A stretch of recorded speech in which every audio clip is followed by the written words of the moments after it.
ఏపీలోని శ్రీకాకుళం జిల్లా ఆముదాలవలస మండలంలో దారుణం జరిగింది. ఇద్దరు పిల్లల గొంతు కోసి తల్లి చంపేసింది. అనంతరం తాను కత్తితో గొంతు కోసుకుని ఆత్మహత్యాయత్నం చేసింది. వెదుళ్ల వలసకు చెందిన కూర్మాపు వరలక్ష్మికి ఇద్దరు కుమార్తెలు. పెద్దపాప భవానీతో పాటు 2 ఏళ్ల పాపను కత్తితో గొంతు కోసింది.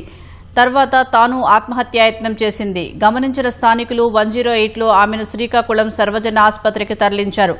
గ్రామస్తులు పోలీసులకు సమాచారం అందించారు.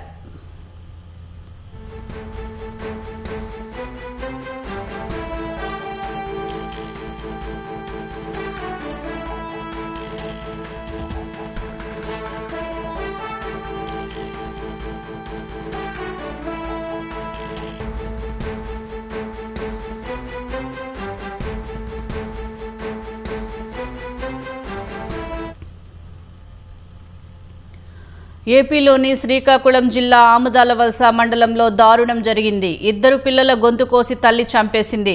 అనంతరం తాను కత్తితో గొంతు కోసుకుని ఆత్మహత్యాయత్నం చేసింది. వెదుళ్ల వలసకు చెందిన కూర్మాపు వరలక్ష్మికి ఇద్దరు కుమార్తెలు. పెద్దపాప భవానీతో పాటు 2 ఏళ్ల పాపను కత్తితో గొంతు కోసింది. తర్వాత తాను ఆత్మహత్యాయత్నం చేసింది. గమనించిన స్థానికులు 108లో ఆమెను శ్రీకాకుళం సర్వజన ఆసుపత్రికి తరలించారు. గ్రామస్తులు పోలీసులకు సమాచారం అందించారు.